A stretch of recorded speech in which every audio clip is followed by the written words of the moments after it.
جناب مولانا ڈاکٹر عبدالمالک مغیثی کو ایک بار پھر دعوت دی جاتی ہے، تشریف لائیں اور اس کتاب کے بارے میں اپنے تاثرات کا اظہار فرمائیں۔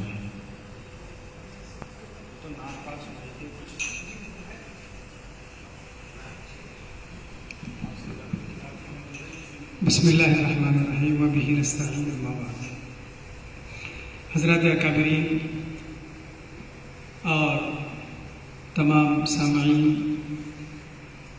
جس عنوان پر یہ پروگرام ہے اور حضرت مولانا مفتی ناصر الدین مظاہری کی کتاب کا اجرا بھی انشاءاللہ عمل میں آئے گا، اور اس پر گفتگو کرنے کے لیے، تبصرہ کرنے کے لیے الحمدللہ ہمارے بہت بڑے اکابرین یہاں موجود ہیں۔ میرے جیسا ایک کم علم طالب علم اور نااہل صرف اس حیثیت سے اس مجلس میں ہے کہ میں استفادہ کروں۔ بہرحال جن اکابرین کا تذکرہ ہو رہا ہے، اکابر مذاہب، وہ ہم سب کے لیے مشعل راہ ہے، اور ہم سب بھی وہی مادر علمی ہمارا ہے، ہم نے بھی استفادہ کیا ہے۔ اللہ تعالیٰ اس فیض کو بھی جاری رکھے، اور حضرت مفتی صاحب کے قلم میں اور زبان میں اللہ تعالیٰ وہی چاشنی برقرار رکھے جو اس وقت باقی ہے۔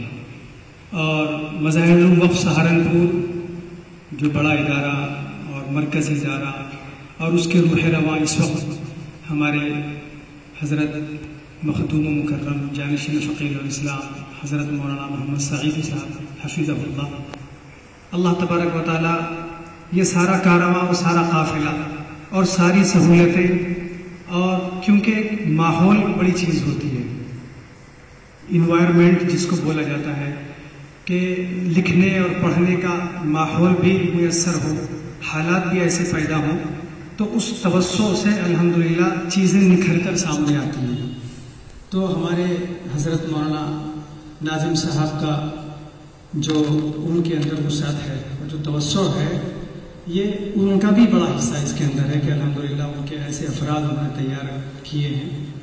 تو میں زیادہ اس پر کوئی تبصرہ نہیں کروں گا، مبارکباد ہی دوں گا مفتی ناصر الدین صاحب کو، اور خاص طور سے یہ جو ہمارا ادارہ ہے، یہاں کے ذمہ داران حافظ فرید صاحب اور مولانا مظاہر انور صاحب، جو الحاج ماسٹر حافظ غفران انجم صاحب کی سرپرستی میں کام کر رہے ہیں، مولانا عارف صاحب مظاہری، تو یہ بھی قابل مبارکباد ہے کہ ان سب نے ایسی تپتی دھوپ میں اور تپش میں سب کو جمع کیا اور راحت کا سامان میسر کر رہے ہیں۔ اللہ ان سب کو بھی جزائے خیر عطا فرمائے۔ بس میں ایک شعر پر اپنی بات کو ختم کر رہا ہوں۔ نسبت کے تعلق سے جو ایک بات آئی ہے کہ گل کے لب نازک پر شبنم کا یہ قطرہ بھی، کیونکہ یہ نسبتوں کا مظہر ہے، گل کے لب نازک پر شبنم کا یہ قطرہ بھی موتی سا لگتا ہے، نسبت اسے کہتے ہیں، وما علینا الا البلاغ۔